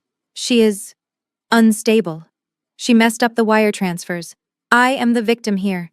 He threw me under the bus one last time. He blamed the very person who had funded his entire charade. He did not know that I was about to walk through those doors and drive the bus right over him. The lie hung in the air, fragile and desperate. And just as he finished speaking, the double doors at the back of the room swung open. It was time for the financier to make an appearance. The double doors at the back of the ballroom swung open with a heavy, deliberate thud that cut through the distorted bass of the student DJ. The room fell silent as heads turned to see who was making such a dramatic late entrance. It was not a caterer bringing better wine. It was not the florist returning with the orchids. It was me. I stood framed in the doorway, silhouetted by the afternoon sun. I was not wearing the neon lemon-yellow monstrosity that Brittany had forced upon me. That dress was currently sitting in a dumpster behind my apartment complex. Instead, I was wearing a vintage Armani tuxedo suit, cut from midnight black silk, with a plunging neckline and sharp satin lapels. I had paired it with 6-inch stiletto heels that clicked against the floor like the ticking of a countdown clock. I did not look like a bridesmaid. I looked like the CEO of a company arriving to execute a hostile takeover. A ripple of whispers moved through the crowd. "Is that the sister?" someone asked. "She looks incredible," said another. Brittany stood at the head table, frozen mid-sip of her lukewarm cider. Her eyes widened as she took in my appearance. She looked at the empty seat next to the other bridesmaids, who were huddled together looking like a basket of citrus fruit in their yellow gowns. Then she looked at me. She realized instantly that her attempt to make me look like a clown had backfired. By refusing to wear the uniform of the help, I had elevated myself above the circus. I walked into the room with a slow, confident stride. I did not look at my parents. I did not look at the guests. I walked straight to a table near the exit, the one usually reserved for second cousins and estranged relatives. I pulled out a chair and sat down, crossing my legs and leaning back with an air of relaxed authority. Dante was staring at me from the head table, his face a mask of pure terror. He knew. He knew that I knew. He had just finished lying to his investors about a bank glitch, and now the glitch was sitting 30 feet away wearing a suit that cost more than his car rental. He gripped the edge of the table, his knuckles white. He was waiting for me to stand up and scream. He was waiting for me to make a scene. But I did nothing. I simply crossed my arms over my chest and stared at him. It was the stare of an auditor reviewing a fraudulent tax return. I let my gaze drift around the room, taking in the plastic flowers, the boxed wine, and the miserable guests. Then I looked back at Dante and offered him a small, cold nod. "Proceed," I mouthed silently. The DJ, oblivious to the tension, dropped a remix of a pop song that was popular 5 years ago. The bass rattled the cheap silverware. Brittany tried to smile, but her lip quivered. She knew that my silence was not a peace offering. It was a promise. I was not here to participate. I was here to witness the liquidation of their dignity. The moment the servers emerged from the kitchen, the room fell silent, but not in awe. The distinct smell of institutional cafeteria food wafted through the air, overpowering the faint scent of plastic flowers. Gone was the lobster thermidor with caviar foam that Brittany had fought me for. In its place sat a depressing slab of rubbery factory-farmed chicken, drowning in a gray gelatinous mushroom sauce. It was the venue's emergency banquet option, the only thing they would serve for a client whose credit card had been declined 24 hours prior. I watched as a plate was placed in front of Mr. Sterling. The chicken jiggled slightly. He poked it with his fork, and it bounced back. The mashed potatoes were cold and formed into a perfect, unnatural ice cream scoop shape. He looked at Dante with a mixture of pity and revulsion. "Is this the culinary experience you were hyping up?" he asked, pushing the plate away. "It reminds me of boarding school. And not the good kind." At the head table, Brittany finally broke. She did not just cry, she disintegrated. Sobs racked her body, shaking the table. Her expensive professional makeup, which I had refused to pay for, began to run in dark, inky rivers down her cheeks. She looked like a tragic melting raccoon. "I cannot eat this," she wailed, her voice echoing in the awkward silence. "It is cold. It smells like wet dog. Jordan, do something." But I was busy cutting into my own piece of rubber chicken with surgical precision. I took a bite, chewed slowly, and swallowed. It tasted like victory. I looked at her and raised an eyebrow. "I warned you, I thought. I told you the chicken was $70. This is the $15 version. You get what you pay for." My parents were in full damage control mode. My father, Warren, who usually sat still expecting to be served, was now running from table to table like a nervous waiter. "So sorry, slight kitchen malfunction," he lied to a wealthy real estate developer. "The lobster is resting. Please enjoy the poultry." My mother was practically hyperventilating, wiping invisible spots off the table, begging people to stay. They looked small. They looked desperate. They looked exactly like people who had mortgaged their dignity for a party they could not afford.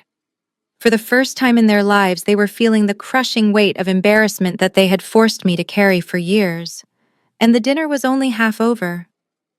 The microphone gave a piercing feedback screech as Dante tapped it nervously. He stood up, smoothing the lapels of his rental tuxedo, trying to summon the swagger of a man who was not currently drowning in a sea of boxed wine and regret. He looked out at the sea of disappointed faces, his eyes lingering for a fraction of a second on Mr. Sterling, whose plate of rubber chicken remained untouched. Dante knew he was losing the room. He needed a Hail Mary pass. He needed to remind everyone that despite the rustic dinner, he was still a man of means, a man of global mobility.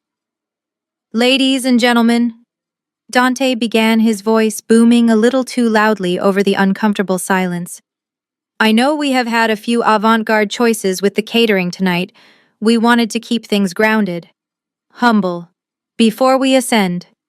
He chuckled, but nobody joined him. The silence was thick enough to choke on.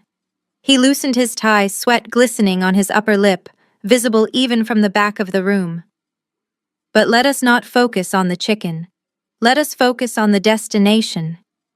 Because tomorrow, my beautiful bride and I are leaving this local charm behind." He raised his glass of neon pink rosé high in the air, attempting to look regal. "We are jetting off to the Pearl of the Pacific. Bora Bora. First class.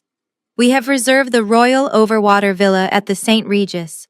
$25,000 a night, private butler, glass floors to watch the sharks swim beneath us." He paused for effect, scanning the room to see if the dollar figure had landed. "That is the level we operate at. That is the future of Williams Global Enterprises. Big vision, big rewards. So please raise your glasses to the honeymoon of a lifetime, to Bora Bora." The guests murmured, politely impressed despite themselves by the sheer price tag he had dropped.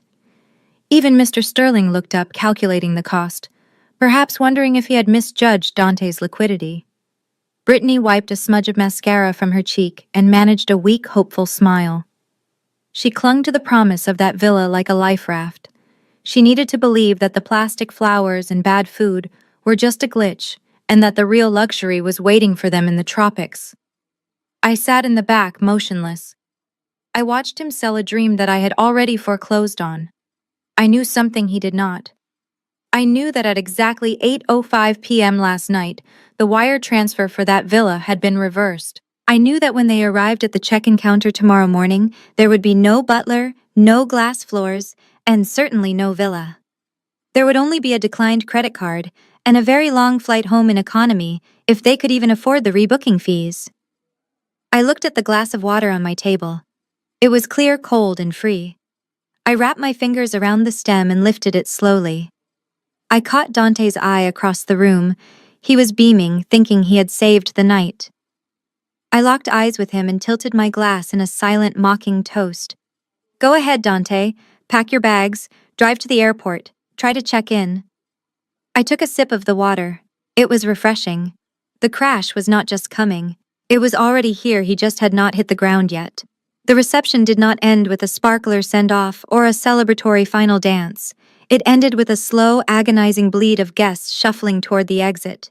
By 8:30, the ballroom was effectively a ghost town. The student DJ had packed up his cracked speaker after playing one last distorted track that cleared the dance floor faster than a fire alarm.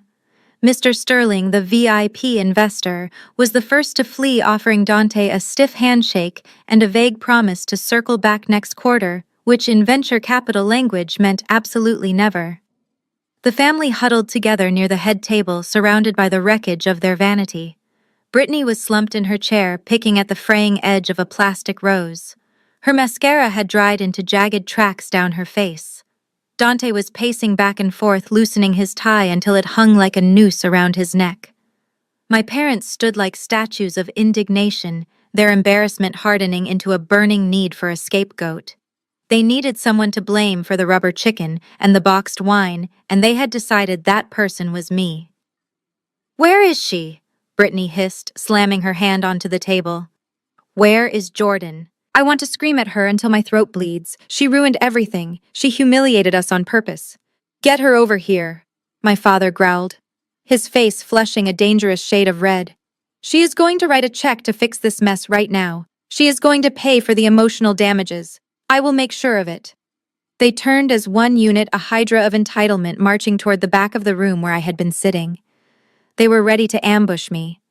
They were ready to demand guilt trip and manipulate. But when they arrived at table 19, they found only an empty chair. The water glass was empty. The napkin was neatly folded. I was gone. I had slipped out the side door 20 minutes ago while they were busy trying to explain the boxed wine to the real estate developer. But I had not left them empty-handed. Sitting squarely in the center of the place setting was a thick, cream-colored envelope. On the front, in my handwriting, I had written a single phrase, "a wedding gift." Mom snatched it up, her eyes lighting with a desperate, greedy hope.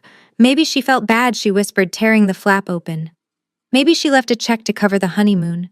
Maybe she realized she went too far. She pulled out the document. It was not a check. It was not a savings bond. It was a single sheet of stiff legal paper stamped with the letterhead of my attorney's firm. It was the notice of acceleration.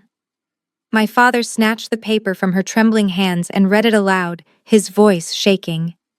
"Pursuant to the secured loan provision, signed by all parties, the lender hereby declares a material breach of contract due to violation of the Respect and Inclusion Clause. The total principal of $128,000 is now due immediately. Failure to remit payment within 24 hours will result in the immediate commencement of foreclosure proceedings on the collateral property." He stopped reading. He looked at the address typed on the paper. It was his house. The silence that followed was heavier than the plastic flowers. They were not just broke, they were homeless. And the gift was just the beginning of the eviction. The sliding glass doors of the international terminal parted to admit Dante and Brittany, who looked like a walking advertisement for unearned wealth. Brittany was wearing a wide-brimmed straw hat and oversized sunglasses, pushing a trolley stacked high with Louis Vuitton luggage that I had paid for 3 months ago. Dante strode beside her in a linen suit, looking every inch the jet-setting entrepreneur. They bypassed the winding economy line and headed straight for the first-class priority lane. They were smiling. They were about to escape the wreckage of the wedding and sink into the turquoise waters of Bora Bora. They believed that distance would cure their debt. Dante slapped his passport onto the pristine white counter with the confidence of a man who owns the building. Checking in for Williams, he announced loud enough for the people in the economy queue to hear. 2 for Papit via Los Angeles. We are in the Royal Suite class. The agent, a sharp woman with a tight bun and zero patience for theatrics, smiled professionally and began typing. Her fingers flew across the keyboard. Then they stopped. She frowned, tapping a single key repeatedly. The smile vanished. She looked up, not with deference, but with that specific pity reserved for passengers about to have a very bad day. "I am afraid there is a problem, Mr. Williams," she said, her voice cool and crisp. "I cannot locate a valid reservation under these names." Brittany laughed, a nervous tinkling sound. "Do not be silly. We have the confirmation email right here." She shoved her phone in the agent's face. "See? First class, confirmed." The agent did not even look at the screen. "I see the record of the booking, ma'am, but the ticket status is void. The transaction was flagged for fraudulent activity by the card issuer 48 hours ago. The seats have been released and resold. Fraud. Brittany screeched. That is ridiculous. My sister paid for these. She is just being dramatic. Just override it. We are here now. I cannot override a fraud alert, ma'am, the agent said firmly. The card holder reported the purchase as unauthorized. If you want to fly today, you will need to purchase new tickets at the walk-up rate. That will be $22,000. Dante stepped forward, puffing out his chest. He reached into his jacket pocket and pulled out the heavy black metal American Express card. It was the supplementary card I had given him for emergency wedding expenses only. He thought it was his magic wand. He thought it made him invincible. Fine, he scoffed. Put it on this, and add a bottle of champagne for the trouble.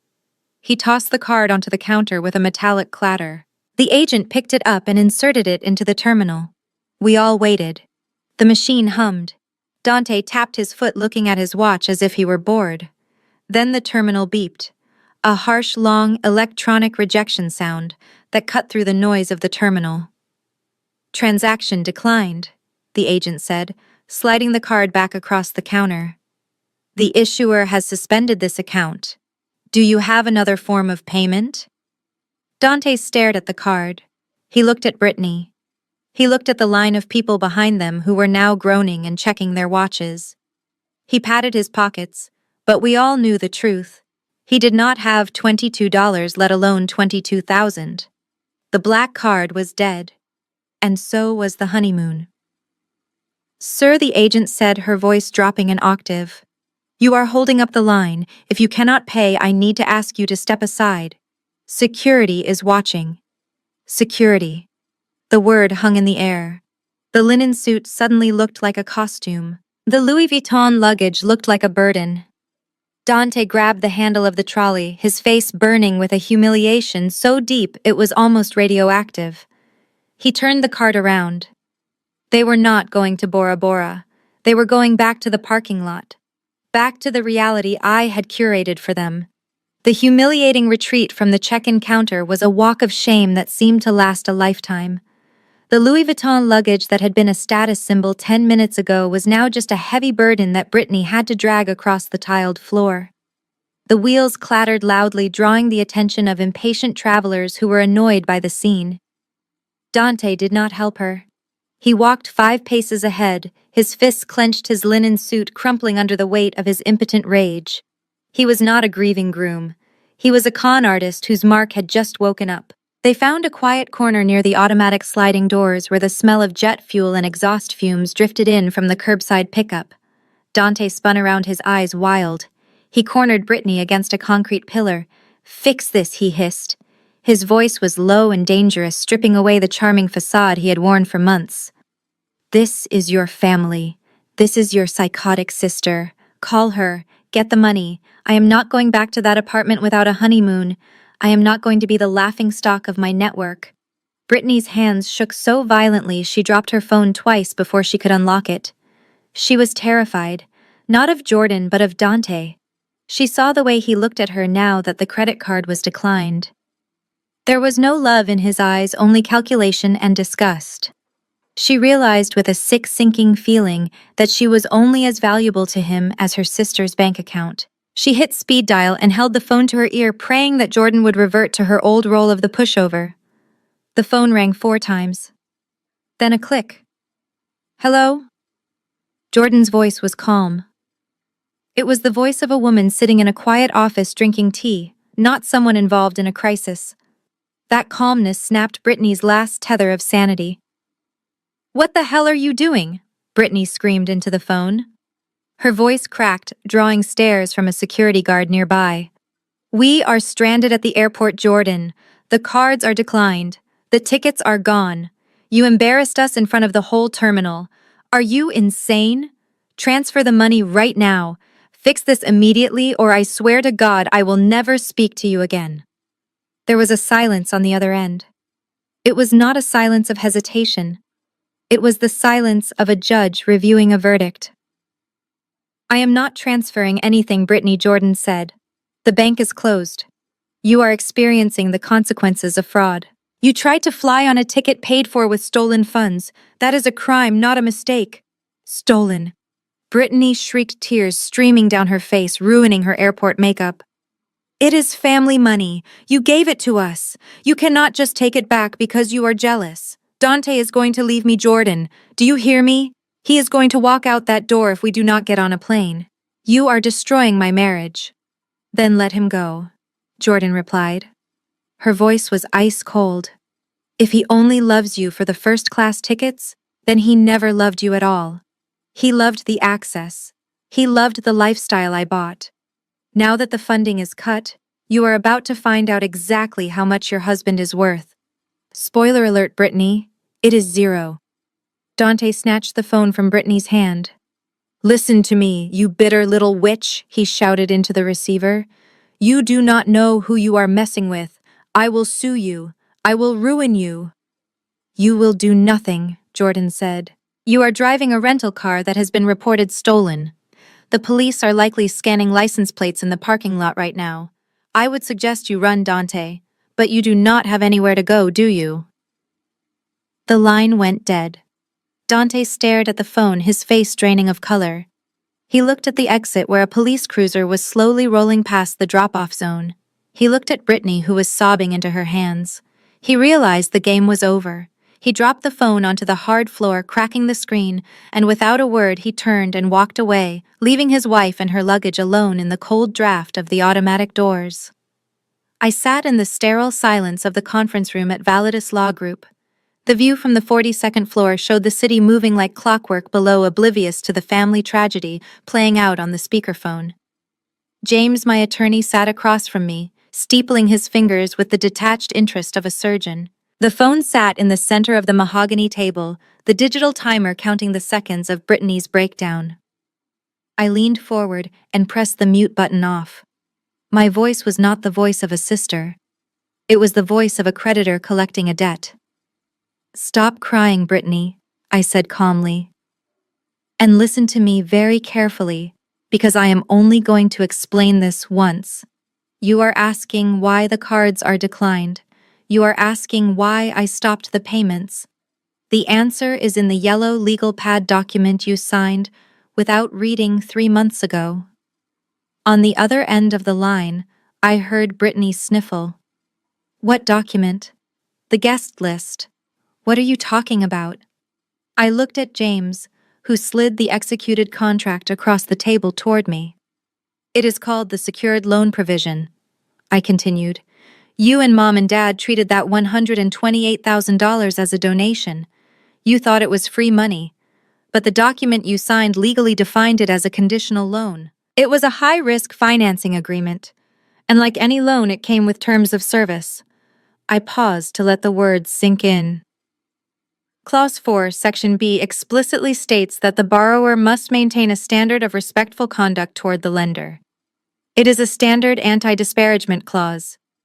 Last night at the rehearsal dinner, when you told me I was not immediate family, and when you called me just the bank, you violated that clause. You went on public record diminishing my status while consuming my assets. That constituted a material breach of contract. Brittany's voice trembled. So what? You are canceling the honeymoon because I was mean to you. You are being petty. No, Brittany, I said, cold and sharp. I am not being petty. I am executing the acceleration clause. Because you breached the contract, the entire principal amount of $128,000 is now immediately due and payable. The installment plan is void. I want it all back. Today. I do not have it, she screamed. You know I do not have it. Dante does not have it. I know, I replied. That is why I had Mom and Dad sign as guarantors, and that is why I included the collateral clause. You did not read the fine print, did you? To secure the loan, Mom and Dad pledged the equity in their home. The silence on the other end was absolute. It was the silence of a world ending. The house, Brittany whispered. Yes, the house. The house where we grew up. The house they planned to retire in. It is now the collateral for your wedding. I have already filed the lien. If that money is not wire transferred to my trust account by 5 p.m. today, James will initiate foreclosure proceedings tomorrow morning. You did not just lose a honeymoon, Brittany. You just cost our parents their roof." I signaled James to end the call. He reached out and tapped the button, severing the connection. The room was quiet again. I looked out the window. I felt no guilt. I had given them every chance to be decent. I had given them every opportunity to treat me like a human being. They had chosen the money instead. Now they had neither. The lesson was expensive, but at least it was thorough. The phone was slick with Brittany's sweat and tears when Dante ripped it from her trembling grip. He held it to his ear like a weapon, his knuckles white. His jaw clenched so hard, a muscle feathered beneath the skin. He did not care about Brittany sobbing. He did not care about the security guard inching closer, his hand resting near his belt. He only cared about the money. The money was the oxygen in his lungs, and right now he was suffocating. He needed to bully Jordan into submission. He needed to use the aggression that had served him so well in shady backroom deals and intimidations. "Listen to me, you vindictive little spinster," Dante snarled into the receiver. His voice a low, dangerous rumble that made the nearby travelers look away in discomfort. "You think this is funny. You think you can play games with my time and my reputation. I do not know what kind of power trip you are on, but you are going to fix this right now. You are going to unblock the cards. You are going to rebook the flights, and you are going to wire an apology fee of $10,000 for the stress you have caused my wife. If you do not, I will make it my life's mission to destroy you. I will sue you for breach of promise. I will drag your name through the mud until you cannot get a job at a fast food counter. Do you hear me?" On the other end of the line, the silence was absolute. It was not the silence of fear. It was the silence of a predator watching prey walk into a trap. When Jordan finally spoke, her voice was devoid of any emotion. It was dry, crisp, and terrifyingly professional. It sounded like the voice of a foreclosure agent reading a script. "I hear you," Dante Jordan said, "and I am recording this call for legal purposes. Your threats of defamation and extortion have been noted and will be added to the evidence file. But since you seem to be having trouble grasping the reality of your situation, let me clarify the financial landscape for you. You mentioned suing for breach of promise. You should know that the only binding contract in existence is the one my parents and sister signed." Dante scoffed, pacing in a tight circle near the baggage claim carousel. "I do not care about some piece of paper your senile parents signed. I am talking about my rights. I am the groom. You are a third-party beneficiary with no standing." Jordan interrupted, her voice cutting through his bluster like a scalpel. "And you are missing the point. The $128,000 was not a gift, Dante. It was a secured loan. A callable demand note. Do you know what collateral is?" Dante froze mid-step. He knew exactly what collateral was. He had lost 2 cars and a rental property to it in his 20s. Collateral was the thing they took when the lie stopped working. "What are you talking about?" he whispered, the blood draining from his face. "I am talking about the house," Jordan said. Her voice was almost conversational now. "The Victorian on Oak Creek, the one with the wrap-around porch and the renovated kitchen, the one Brittany grew up in. When Warren and Judy signed the funding agreement, they put the deed to that house up as security against the loan. They bet the roof over their heads that they could treat me with respect. They lost that bet last night." Dante felt the floor tilt beneath his feet. The airport terminal with its fluorescent lights and rushing crowds seemed to blur. He gripped the phone tighter. "Wait, hold on. You are saying the old man signed over the house?" "For a wedding." "He signed a lien," Jordan corrected. "A lien that activates upon default. And since Brittany violated the non-disparagement clause, the loan is now in default. I have demanded full repayment by 5 p.m. today." Obviously, they do not have the cash. They never have. They have been living paycheck to paycheck for a decade trying to keep up appearances. So tomorrow morning, my attorney files the foreclosure paperwork. Dante looked at Brittany. She was sitting on her suitcase, weeping into a tissue, a pathetic heap of tulle and denial. He looked at her not as his wife, not as the love of his life, but as an asset class. He had run the numbers months ago. He knew Brittany made a mediocre salary as a junior marketing associate. He had married her because he thought her family was the golden goose. He saw the house, he saw the country club memberships, he saw the way they spent money, and he assumed there was a deep well of generational wealth he could tap into for his startups. He had bet everything on the Vances being rich. "They are broke," Dante asked, his voice hollow. "They are worse than broke," Jordan replied with a dark satisfaction. "They are insolvent, and now they are about to be homeless. You did not marry an heiress, Dante. You married a liability. You married a sinking ship, and you just handcuffed yourself to the anchor." The realization hit him with the force of a physical blow. There was no trust fund. There was no inheritance. The grand patrons were frauds living on credit and delusion. The lifestyle he had been chasing, the luxury he thought he had secured, was all a mirage funded by the very woman he had insulted. He was not a CEO merging with another dynasty. He was a con man who had been conned by people who were too stupid to realize they were grifting him. He looked at the Louis Vuitton luggage, fake wealth. He looked at Brittany's engagement ring, paid for by Jordan. He looked at the first-class tickets on the counter. Void. "So let me get this straight," Dante said, his voice trembling with a mixture of rage and disbelief. "You are taking the house. You are taking everything." "I am recovering my losses," Jordan said simply. "It is just business, Dante. You of all people should understand that. Hustle hard, right? Well, I am hustling. I am liquidating a bad investment." Dante lowered the phone. He stared at the device as if it were a bomb. He looked at Brittany again. She looked up at him, her eyes red and swollen, searching for comfort, searching for a husband who would tell her it was going to be okay. Dante did it. She whimpered, reaching out a hand toward him. What did she say? Is she sending the money? Dante looked at her hand. He did not take it. A cold, hard clarity washed over him. He saw his future with her. It was not Bora Bora and boardrooms. It was bankruptcy hearings and living in her parents' basement while they fought an eviction notice. It was paying off her student loans. It was listening to her whine about money they did not have. He felt a laugh bubble up in his throat, a hysterical, jagged sound. "She is not sending anything," he said to Brittany, his voice flat and dead. "She is taking the house, Brittany. Your parents are broke. You are broke." Brittany stared at him, confusion clouding her grief. "What? No, that is impossible. Daddy has money. We are Vances. You are nothing." Dante spat, the venom finally spilling over.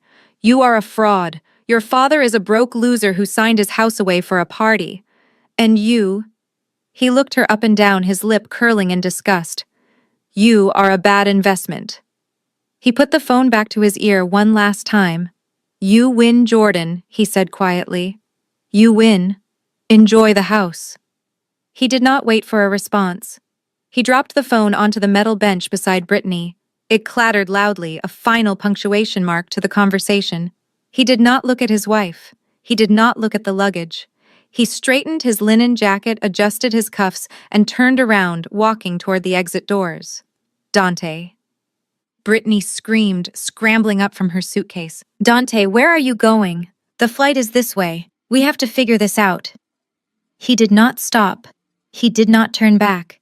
He walked through the automatic doors and into the bright, harsh sunlight of the curbside pickup, leaving his bride alone with the ruin of her life. He was a survivor, and survivors do not stay on sinking ships. He had to go find a new mark because this well was dry. The automatic doors hissed open, and Dante stepped out onto the curbside pavement, where the heat of the idling taxis hit him like a physical blow. Brittany scrambled after him, her heels clacking frantically against the concrete. She grabbed the sleeve of his linen jacket, pulling him back with the desperation of a drowning woman clutching at driftwood. He spun around with such violence that she stumbled and nearly fell into the path of a baggage cart. "Dante, stop!" she screamed, her voice raw and shredding the last remnants of her dignity. "You cannot just walk away. We are married. We just signed the papers yesterday. You are my husband." Dante looked down at her hand on his sleeve. He did not look at her face. He peeled her fingers off his jacket one by one, as if he were removing a piece of gum that had stuck to his expensive fabric. He smoothed the linen and took a step back, creating a chasm of distance between them that no apology could bridge. "We are not married," he said, his voice flat and devoid of any warmth. "We signed a piece of paper based on a fraudulent premise. You sold me a bill of goods, Brittany. You walked around acting like a princess. You let me believe your father was a tycoon. You let me believe there was a safety net. But there is no net, is there? There is just a hole in the ground where your house used to be. Brittany sobbed, her chest heaving. It is just a misunderstanding. Jordan is bluffing. We can fix this. I will get a loan. I will fix it. You cannot fix being a liability, Dante spat. I am a businessman, Brittany. I look at ROI. Return on investment. And looking at you right now, standing there with your fake designer bags and your bankrupt parents, I see a negative yield. I see a sinkhole that is going to swallow my potential. I do not anchor myself to sinking ships. He raised his hand and hailed a passing taxi. The yellow car screeched to a halt at the curb. Dante reached for the door handle, but Brittany threw herself between him and the car, blocking his escape. Please, she begged, tears streaming down her face, ruining the collar of her white dress. I love you. Does that not matter? We promised for richer or for poorer. Dante laughed. It was a cruel, sharp sound that cut through the noise of the airport. I signed up for the richer part, he sneered. I assumed the poorer part was just a figure of speech. I do not do poverty, Brittany. And I certainly do not do deception. I do not marry scammers. He shoved her aside, not hard enough to hurt her, but hard enough to move her out of his way. He opened the taxi door and slid into the back seat. He did not look back at her. He did not hesitate. To the nearest divorce attorney, he told the driver. The car pulled away, merging into the stream of traffic and disappearing around the bend. Brittany stood alone on the curb. The exhaust fumes swirled around her. Behind her, the trolley with the Louis Vuitton luggage sat unattended, a monument to a life she could not afford. People walked past her, rolling their eyes at the drama, assuming it was just another lover's quarrel. They did not know they were witnessing the total demolition of a human being. She had lost her sister, she had lost her home, and now she had lost the husband she had sold her soul to keep. She sank down onto the hard concrete, buried her face in her hands, and let the reality of her bankruptcy wash over her. The gravel of the driveway crunched under the tires of my Honda Civic, a sound that used to signal my arrival home for holidays and birthdays. Now it sounded like the gavel of a judge striking the bench. The Victorian house on Oak Creek stood tall and imposing, its wraparound porch freshly painted, the lawn manicured to perfection. It was a beautiful facade. But like everything else about the Vance family, the foundation was rotting, and I was holding the sledgehammer. I stepped out of the car. The air was still heavy with the scent of jasmine and impending ruin. They were waiting for me on the porch. My father Warren sat in his rocking chair, but he was not rocking. He looked 10 years older than he had at the rehearsal dinner. His face was gray, the pompous air of the grand patron, replaced by the hollow stare of a man who knows the bill collector is at the door. My mother Judy stood behind him, clutching her cardigan as if it could protect her from the cold reality of contract law. And sitting on the step, still wearing yesterday's travel clothes, was Brittany. Her eyes were swollen shut, her face scrubbed clean of makeup, stripping away the arrogance to reveal a terrified child who had played a game she didn't understand. I did not walk up the steps. I stood on the lawn, maintaining the professional distance required for a business transaction. I opened my briefcase and pulled out a single blue folder. I am not going to come inside, I said, my voice carrying clearly across the yard. And I am not here to argue. I am here to present you with your options. My father started to stand up, his hands shaking. Jordan, please, we can work this out. We are family. You can't take the house. It's our legacy. Your legacy is a lie. Dad, I cut him off.